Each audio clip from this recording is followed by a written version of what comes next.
And this support may not necessarily be financial, but it may be through also sister organizations like Ministry of Finance or Uganda Revenue Authority, to see how we could also allow certain tax exemptions, especially for support vehicles or support items that are used to support the motocross sport.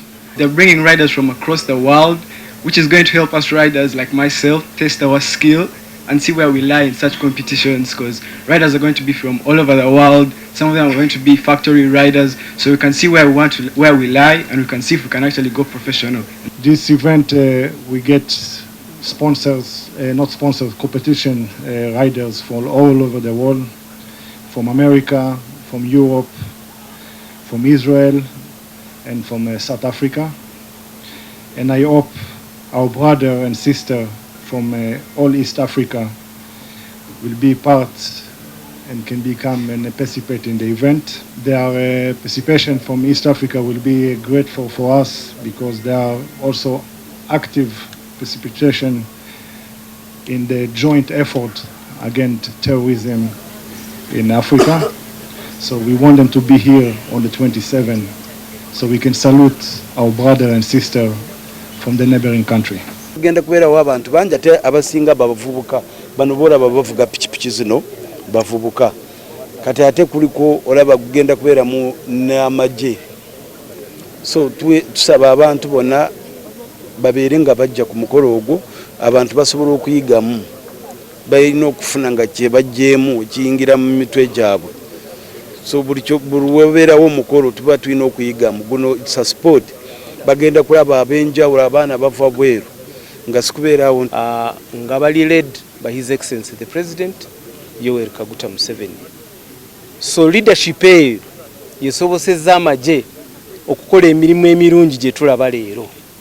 So tuli basanyufu nnyo ng'aba UPDF okulaba nti abanayinki batutunuddemu ne bagamba tubasiimye ku mirimu gye mukola.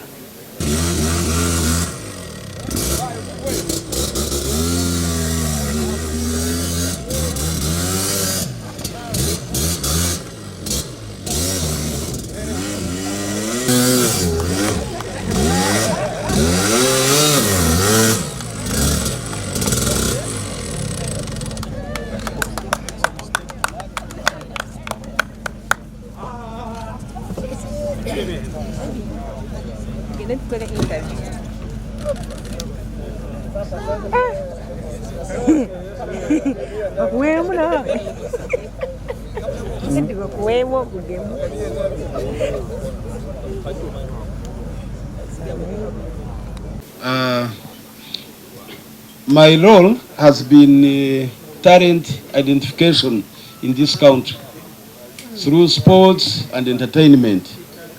And I can promise that what we are doing is good, and we have a lot of talents, but to identify them has been a problem, and of which I encourage everyone to participate and support our cause of talent identification, and we support the youth into this.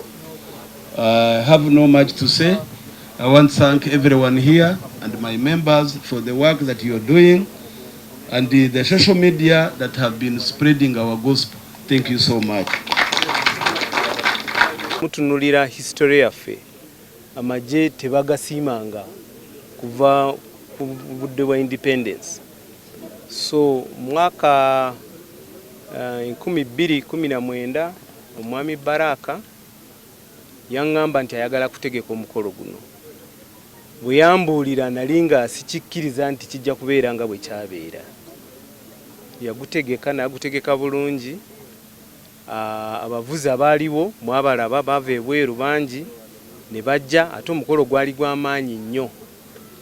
Ndowooza mulidde abaana abaavuga bababuulidde nti baafuna omukisa okuvuganya abavuzi ba pikipiki abava ebweru. So bo beeraba nga bali ku international scene. Ne kakati guno omukolo gugenda okubeera organized, gujja kubanga guli organized ku level, ku international level. So mukolo mulungi nnyo. abanayinki basalawo basiima amagye naye amagye kyegakola kyegasobodde okukolera ensi eno kivudde mu bakulembeze abalungi abakulembeze abo nga bali led by His Excellency the President Yoweri Kaguta Museveni. So leadership eyo yesobosezza amagye okukola emirimu emirungi gye tulaba leero. So tuli basanyufu nnyo ng'aba UPDF okulaba nti abanayinki batutunuddemu ne bagamba tubasiimye ku mirimu gye mukola. Nkyogeddeko wali ne mbagamba nti tekwali just kusiima kuteekawo mikolo naye mwavaamu essente mwavaamu obukadde 100 ate obukadde 100 ne batuwa nga UPDF twategeka ebintu ebyenjawulo naye obulwadde bwa COVID bwe bajja tebwatusobosesa okutegeka okukola kye twali twagala okukola naye nga mu ndowooza yaffe twali twagala tufune omukisa tuteekewo screens naddala wano ezisobola okulaga biki UPDF byekola biki UPDF gyeri. Mukimanyi nnyo bulungi nti bwe tugenda ku recruitment ya UPDF bwe tuba twagala abantu 100 wajja 300. So abantu babimanyi naye ffennaffe tulina okukiraga abantu bakitegeere bamenye nti amagye gano magye g'abantu magye gakolera abantu ate kiva ku magye gano okubeerawo kyekisoboseza eddembe lino lyonna okubeerawo n'enkulaakulana yonna gye tulaba mu Uganda. So omukolo guno mulungi gukwata ku buli w'amagye wonna waali omuntu aba akoze ekintu ekirungi kiba kirungi n'omusiimako kyensobola okwogera ku mukolo guno ate mmwe nga sinnakumaliza mbasiima nnyo olwokuba kati bwe muba temuliiwo message eno teyandigenze. So mbasiima nnyo ate njagala muddemu mubeere naffe ennaku z'omwezi 27 ebusiika n'ebirala byonna bye tukola mumbe nga mubijjayo mubijjeyo abanayinki babitegeere ensi yaffe yeeyongera okubeera n'eddembe n'okweyongera okubeera ey'amaanyi. Mwebale nnyo mwebale eddala. Mwebale nnyo bannamawulire ffe nga team chairman emirimu gyaffe bulijjo okulaba nga tukola mobilization kubanga ogwo omukolo nga bwe mugulabye guliko ebyokuyigirako bingi. So ffe tulina okukunga abantu naddala youth babeerewo balabe bavubuka bannaabwe kye bakola basobole okufuna kumanya nti ddala waliwo ebintu ebyosobola okukola nga teweetaagisa nti oba ogenze na musomero.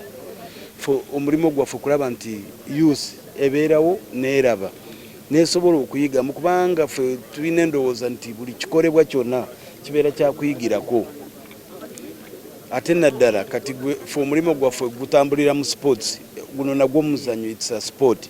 So tulina okulaba nti abantu babeerawo balabe nga basobola okuyigamu omuntu asobola okufuna kyasobola okukola nga kyalabyawo kubanga guno omukolo genda kubeerawo abantu bangi ate abasinga bavubuka bano boolaba bavuga pikipiki zino bavubuka kati ate kuliko olaba gugenda kubeeramu n'amagye. So tusaba abantu bonna babeere nga bajja ku mukolo ogwo abantu basobola okuyigamu balina okufuna nga kye bajjeemu kiyingira mu mitwe gyabwe. So buli webeerawo omukolo tuba tulina okuyigamu guno it's a sport bagenda kulaba ab'enjawulo abaana bava bweru nga sikubeerawo nti otudde osobola okufuna enkya nga gwe ogenda okutambula kutwala America mbu ogenda olage omukolo nga guno ogenda ovuge. So ffe tusaba abavubuka okubeerawo basobole okuyigamu kubanga guno essomero lya guno tekyetaaga nti oba wagenda mu kirasi olina diguri okuvuga piki eno ate eno piki osobola ogivuga osobola okufuula ekyamaanyi nga bwolaba nti kati amawanga gonna gagenda okujja n'abaana bo baffe wana abavuga. So balabe nti tufune ekyokuyigirako gwe mulimu gwaffe kye tugenda okukola okulaba nti abantu babeerayo naddala youth esobole okuyigamu ekyo ekikolebwa. Wali wagambye tugenda kutuulako mulabe engeri gye mugenda okuyambako abantu okuyingira information eyo tugisuubire ddi? Tujja kuba nga tugicommunicatinga kubanga byaffe bulijjo bibeera ku social media tewali kye tukola nga tukweka era mbasiima nnyo okulaba nti obubaka bwaffe buli kaseera buba butambula bugenda ku mawulire ensi yonna neeraba neemanya.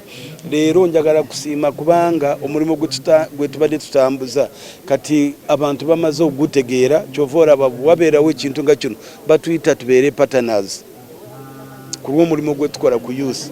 So nsaba youth babeere basuubire binene bingi mu tiimu eno kubanga gino emikolo tugikola nga tuyamba youth. So communication yonna enaabeerawo oba charges zinaabeerawo tugenda kuziteeka ku mawulire.